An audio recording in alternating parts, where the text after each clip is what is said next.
Welcome to The Teaching Table, a monthly podcast where we'll engage in insightful conversations about the dynamic world of teaching, learning, and technology within higher education. Brought to you by the University of Buffalo, Office of Curriculum Assessment and Teaching Transformation, and made possible by the generous support of the Gentiles Excellence in Teaching Fund. This podcast aims to shed light on the pathways to educational excellence. I'm your host, Maggie Grady, a learning designer and CAT. Today, I'm delighted to be joined by Dr. David Emmanuel Gray, Associate Teaching Professor of Philosophy, as we delve into incorporating experiential learning and community engagement into their courses. Welcome, David, and thank you for joining me. Hi, Maggie. Thank you for having me here on your podcast. I love talking about this stuff, so yeah, this is going to be a great conversation. Good. Welcome. In conjunction with National Honesty Day and UB's Office of Academic Integrity, you were recognized as one of the 5 individuals who promoted a culture of integrity at UB during the 2022 and 2023 academic year. You were also one of 3 UB faculty recognized by UB's Career Design Center as a 2023 Career Champion. Can you tell our listeners a little bit more about those accomplishments? I'm originally from Montana. I am very embarrassed to talk about my good things that happened to me, but I will do my best. So, with the academic integrity recognition, what they had told me in their little write-up when I received the award is that they really appreciated that I was doing. I was treating I'm a philosopher. I care about ethics. I care about values. These are what I teach my students, and so I see academic integrity as an extension of that, as something that, it's just not an add-on or the last page of the syllabus. It's something I need to be very reflective and conscious of how I'm bringing it into my classes. So, for instance, I have an academic integrity code that the students are expected to read and sign at the beginning of the semester. Every time they turn an assignment, they have to sign a pledge that, they were following that code, that pledge. And then for longer assignments, I even have a whole cover page of literally a checklist, just reminding them, oh, did you get help from someone? Oh, did you? Okay, who was it? Just write down their name and thank them at the end. I try to treat this as academic integrity should be natural. We, in my profession, we cite our sources. We write thank yous to the people who helped us. There's nothing shameful or wrong about that. So I just try to be open about academic integrity. It's real. It's something we all do. And I do other things in my classes. I provide what I call philosopher stones to the students. This allows them to turn in assignments late or use makeup for missed work, things like that try to take the pressure off them so they don't feel like they have to resort to other things. Being the career design champion, that was pretty cool because I've been working with a colleague of mine. I know you know her, Maggie, Jessica Kruger. We've been both very conscious in trying to integrate core career competencies into our classes. Mm-hmm. Jessica has talked a lot about this in other work, and we chat a lot about it too. The idea of the career core competencies in our courses is just we're trying to show students about how what they're doing in the class is actually giving them the skills they need for having a job in the real world out there.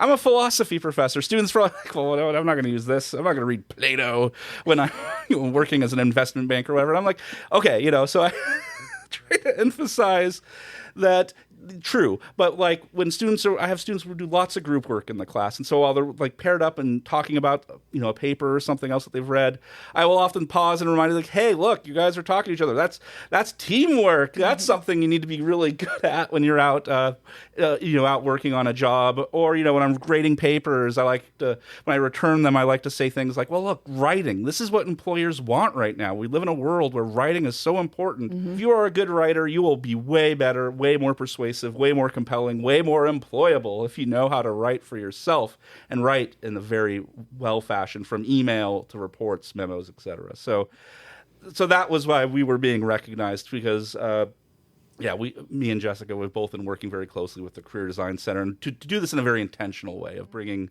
career competencies to our students. Right. So I'd love to learn about different learning styles and teaching approaches, and I'm sure our listeners do as well. And so thank you for sharing that. When I reached out to you and asked you if you would join me as a guest on the Teaching Table podcast, you did not hesitate. And again, thank you for that. My pleasure. My preparation for recording the podcast entails finding dynamic educators who are exploring innovative teaching practices and initiatives. So I naturally thought of Dr. David Emmanuel Gray. And I see that you're interested in incorporating experiential learning and community engagement into your courses. Can you tell our listeners a little bit more about that initiative? I've from early on tried to incorporate experiential learning into my courses, but understood very broadly as meaning like I just want students to be learning not just from me, but first and foremost at the beginning from each other and through discussions that they have in their classes. Because I teach philosophy. I teach, like, say, courses on political philosophy. Oh, wow, we have students with lots of different views about that in our classrooms. And it's really important to me that I don't want to be teaching the Professor Gray view of politics or whatever, right? I want them to know, look, I'm offering perspectives, different ones, sure, but they have to look at these and then talk with each other about what they mean, because they're going to have their own views and own life experiences, and it can, something I won't go into details, the conversations can get rather wild at times, but I tell them, because sometimes things do get heated, not often, but now and then they do, and I do pause and say, look, hey, we all have different perspectives here, but that's the experience of dealing with other people, and we have to learn how to navigate these differences with each other, because this is like the core principle. If I have a core principle of learning, especially when it comes to philosophy, ethics, political philosophy, it's that we don't live alone in this world. We are not hermits. We don't live in isolation.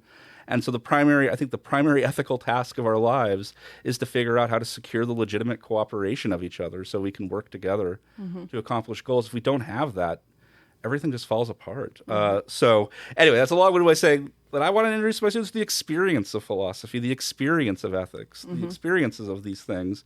And that begins in the classroom with them just talking to each other. Now we can broaden out to the way that UB likes to think of it. It's like, also, we want them obviously to taking the things they're learning in our classrooms and start applying them outside of that classroom. That can be scary at first. So what I usually do in my courses, if they're maybe not quite ready to go out on their own and do this stuff, I like to invite out guest speakers to come into the classroom. So when I teach business ethics, I love to get people who do corporate social responsibility, who, this is their job, is to make positive social impact on behalf of their companies and organizations. And I have them come and just speak about problems they face and how they overcome those problems as part of their job. The students love it. And I've had several students who are now pursuing careers in corporate social responsibility. That's cool. But that's the first step. You bring these people in, and now we can go a step deeper. Now I've brought these very gifted professionals into my classroom. I then will always pull them aside either before or after they speak and say, hey, I have some really interested students here in what you're doing over there. Would you maybe be able to set up an internship for them? Now, you don't have to pay them. Now they're happy. They're listening now. You do not have to pay these students. They will take a class from me, but that class will be just them sending me couple updates now and then about the internship, and then you get to mentor and help the student. Just send me a report at the end to make sure that everything went as planned. But the students love it. They get an internship. They get course credit for it. Helps them graduate. The business gets gifted students who are working for free.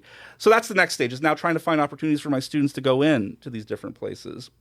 And a lot of this culminates when I teach this. I'm a faculty member for the Philosophy, Politics, and Economics program. That's the PPE program that we have here at UB. It's a brand new major.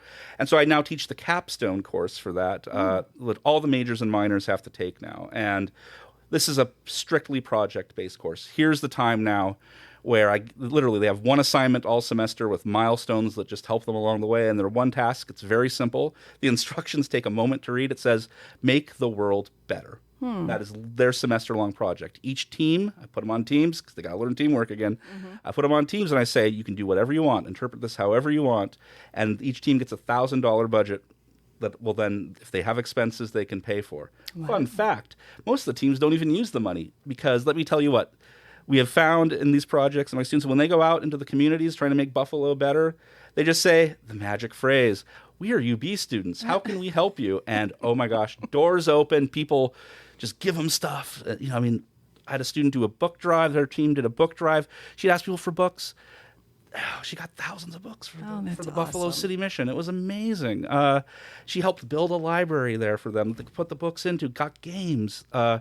Anyway, my point is that's kind of, I think, a very culminating fact for our undergraduate students. This is what makes our PPE program very unique. We have this capstone course that teaches them how to really take what they've learned in philosophy, politics, and economics and put those skills to use. And man, I bet you that makes them look good as as future employees or whatever. Right. And so now you can start to see also in these tasks, there's our community engagement. Not only are the students learning through actual experience in the real world out there, they are engaging and making the community better. That is the task they are given. And I think they realize a lot of these students they didn't even know they had a passion for doing this kind of stuff, of really helping. I mean, my secret goal is really that I want them to stay in Buffalo, stay in Western New York, and continue, get jobs here, work for the government here, work at nonprofits, wherever your passion takes you, but with this eye to making Buffalo a better place. I love Buffalo. I haven't lived here long, but I love it very much, and I think this is the least I can do to give back to this city of good neighbors. They've treated me so well. I love it here. We've hooked you, huh? We've hooked you into Buffalo. I drink the water.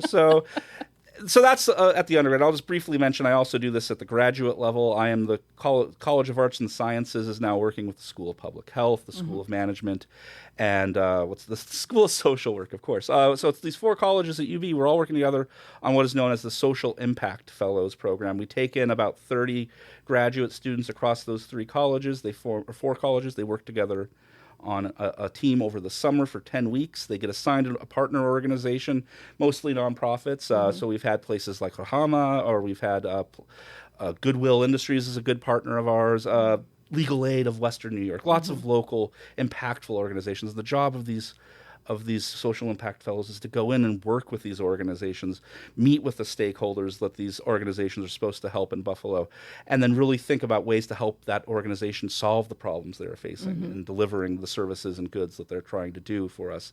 And they give a big presentation at the end of the summer. The president of the university is there, and the response has been phenomenal. The students learn so much. I could talk endlessly about how we're really helping those kiddos out. Right. And the organizations love it as well. They get so much help with all the things they're trying to do. And again, a lot of these turn into jobs. I'll tell one quick story, and then I swear. So, for instance, there was a philosophy student who did the Social Impact Fellows last year. She was partnered with a local hospital. It's a philosophy PhD student, but she impressed the folks. The steering committee at the hospital saw what she and her partners were doing over the summer and were so impressed. And so her mentor at the hospital said, "Would you like to come back next summer and do some research on your PhD with us?" Oh, wow. And when I read that, so it was in a comment on a feedback thing, and I read that and I was like, "Oh my gosh! First of all, this is great. She's made real impact and she's impressed people." And so I worked with my department to secure funding for this graduate student. So she will be going back in a few weeks back to the hospital to do some real substantive work on her dissertation at the hospital. And it's this thing that it's going to open doors for her. She's got a great future ahead of her, and I'm so proud of her. That's awesome. What a great feeling. Oh yeah. I think that what you said about the organizations, that they're taking those young minds and their ideas and exploring more of that. So I love that. Thank you. That's great, yeah. I know that you also have interesting approaches to teaching, such as flashy websites that double as your course syllabi and specification grading, or specs grading. Can you tell our listeners a little bit more about, let's focus on the specs grading. Yeah, I'll say the flashy websites I don't do. It takes too much of my time.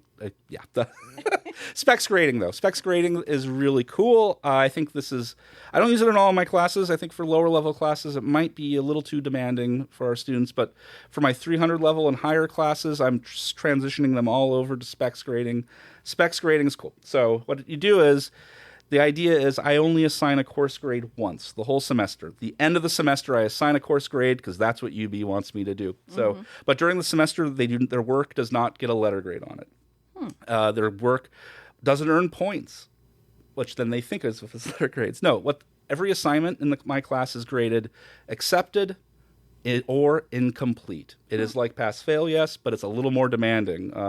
I won't say how demanding in case there's students listening. I don't want to know all my secrets. But yeah, so if something's accepted, it's up to spec. They're done. If it's incomplete, however, they have the opportunity to redo the work. I have some constraints in there, but about how often they can redo. But they do absolutely get the opportunity to redo incomplete work. But how I help them is they get a list of specifications, like has a title. You get the easy ones first, spelling correct, whatever. But then it gets more advanced. Identifies the premise of the argument. Identifies the conclusion of the argument. These are yes/no questions. And they have to, it's either satisfied or not satisfied. If they satisfy everything, then the assignment is accepted. I know they got the skill down, and I can tell anyone who asks they got the skill. But if they mess up one thing, it's marked, that one thing is marked not accepted, and the paper is marked, or the assignment is marked incomplete. But they know now. They know exactly what they need to do to change it. I leave comments whenever something's not accepted. I let them know exactly where the problem was. Now they have the opportunity to redo it. Mm-hmm. And some students redo it a lot, and it's okay. I'm pretty quick at it now. It's pretty amazing. But once it's accepted, I know they got it. But then I use the number of accepted assignments, then will ultimately get translated to a letter grade at the end. Mm-hmm. And I'll just one last thing. The number of A's I've given under this system actually went up. Oh, wow. Because I was stunned that our students are willing to rise to the challenge. I think a lot of professors underestimate their students, think they're lazy and whiny, and I'm sure those people are out there, but these students that I've been teaching aren't like that. They just want advice. They want to know what they need to do better, and they want the opportunity to do better.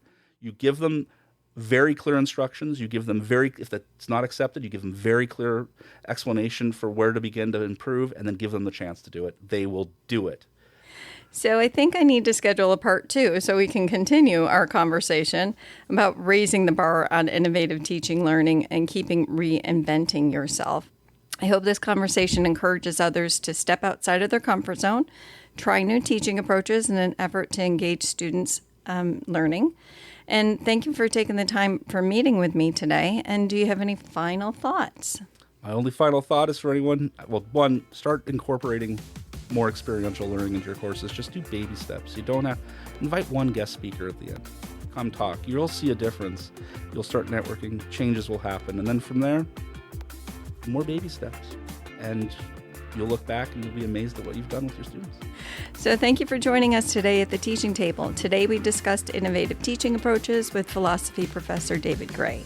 Be sure to connect with us online at buffalo.edu/cat. That's CATT.